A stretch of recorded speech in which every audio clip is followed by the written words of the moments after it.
In a room full of girls all signing up for the cooking class, one lone hand shot up from a boy. Of course, the whole class laughed. It was the 1960s, and boys just didn't cook. But that boy was me, Nigel, and I knew something they didn't. My desserts, my creations, they held a certain kind of magic. While other boys were kicking a football, I was in our small kitchen, completely captivated. My first real memory is standing on a chair, just tall enough to see over the countertop, stirring a pan of boiling jam with my mom. That's where it all started. The sweet smell of simmering fruit, the warmth of the stove that was my playground. It was in that little kitchen that a lifelong passion was born, a passion that would shape my entire world. Thanks for watching, and don't forget to subscribe for more stories. Picture this 1950s England. For a young boy named Nigel, mealtime wasn't something to look forward to. Imagine sitting down to a plate of bland, dry toast. Or maybe some burnt, canned meat that's barely recognizable. This was Nigel's reality every single day. His mother, who he loved dearly, suffered from severe asthma, which meant she couldn't cook with any kind of grease or strong smells. Her kitchen efforts often ended in disaster, think burnt cakes and tasteless canned horrors. For Nigel, this constant hunger wasn't just a feeling in his stomach, it sparked an obsession. While other kids were outside playing, he'd be lost in the pages of a recipe book, dreaming of vibrant flavors and textures. He wasn't just hungry for food, he was hungry for a life he could taste. And it was this desperate craving that would eventually turn him into one of Britain's most celebrated food writers. Thanks for watching. And don't forget to subscribe for more amazing stories. Have you ever had a moment that just changed everything? For a young boy named Nigel, it was a carrot. Yep, a simple carrot pulled fresh from his neighbor's garden. When he took a bite, it was like a flavor explosion in his mouth. Sweet, earthy, and unbelievably juicy. That single bite sparked something in him, a passion for food and flavor. He rushed into the kitchen, inspired. He decided to make spaghetti bolognese for his family. The aroma filled the house, rich and inviting. Everyone gathered around the table, excited to taste Nigel's creation. The first bite was incredible, pure deliciousness. But then something went wrong. His mom started coughing, struggling to breathe. Her asthma was triggered by something in the sauce. In that instant, food became a complicated mix of love and pain for Nigel. The joy of creating something wonderful was suddenly overshadowed by the fear of hurting someone he loved. The kitchen, once a place of discovery, now held the weight of a life or death responsibility. What started with a carrot ended with a race to the hospital. A journey that would redefine his relationship with food forever. Thanks for watching, and don't forget to subscribe for more stories. He begged his mom to teach him how to make her famous mince pies for Christmas. Together, they rolled out the pastry, laughter echoing in the kitchen, but she never got to finish. She passed away that very night. Grief swallowed the whole family. A silence so heavy it felt like a physical weight. Christmas came and went. Marked by an empty chair at the table and the uneaten mince pies he tried to finish on his own. The holidays, once a time of joy, became a painful reminder of what they had lost. That empty chair seemed to grow larger each year, a constant symbol of her absence and the traditions that died with her. But what if grief didn't have to be the end of the story? What if there was a way to find light in the darkness and honor her memory in a new way? Subscribe to see how this family's story unfolds. Growing up, my dad was a man of few words. It wasn't one for big emotional displays. His love was a quieter language, often spoken in the kitchen.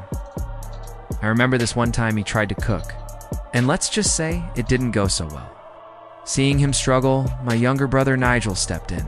He decided to cook some cod, his specialty. Well, almost.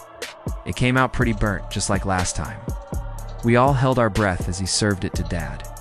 Without a word, Dad picked up his fork and ate every single crispy, overcooked bite. He even had this tiny, almost unnoticeable smile at the corner of his mouth. Behind that stern, stoic face was a world of tenderness.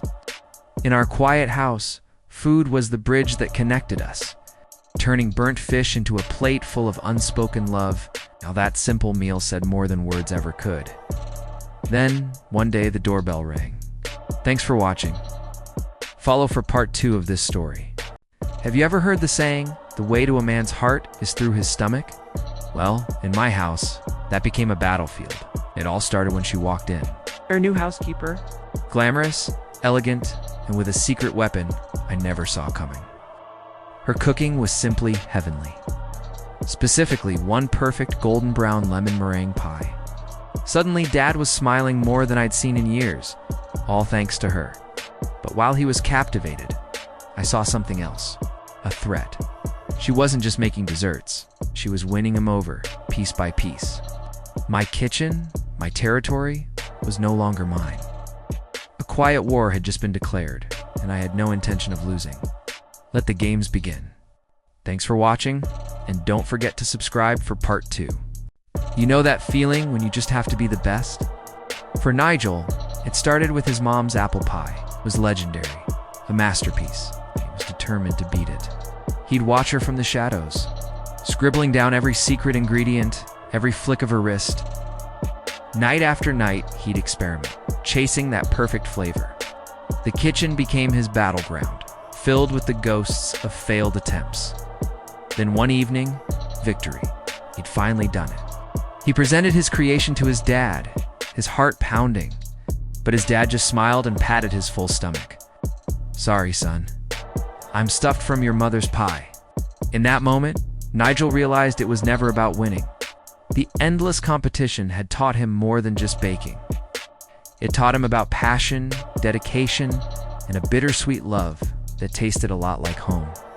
It's funny how the things we fight for shape who we become. Thanks for watching. Hey everyone, and welcome back to our channel. Today, we're diving into a story that really pulls at the heartstrings. A story about family, love, and the chances we wish we had back. It's about a man named Nigel, caught in the middle of a family argument, desperately trying to make things right. He apologizes. And for a moment, there's a glimpse of hope, a hug that feels like a new beginning. But life can be so unpredictable.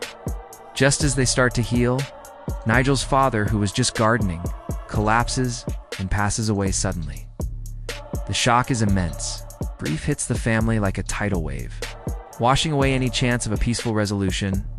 Overwhelmed by loss, Nigel places the blame on his mother. He can't see past his own pain and decides to leave. Hopping on a bus to London, alone with his memories. What happens when regret is all you have left? Have you ever had a piece of toast that tasted like more than just bread and butter? Maybe it was a little burnt on the edges. Or the butter wasn't spread perfectly, but it was made by your mom, and that made all the difference. Or what about that time Dad tried to make fish and it came out, well, a little crispy? You might have laughed. But what we really remember is him standing there, so proud of his creation. It's funny how food works, isn't it? It's not about being a gourmet chef or creating a flawless dish. It's about the love that's mixed into the ingredients. It's the late-night snacks, the holiday dinners, the simple breakfasts. These moments, these flavors, they become the memories we hold on to.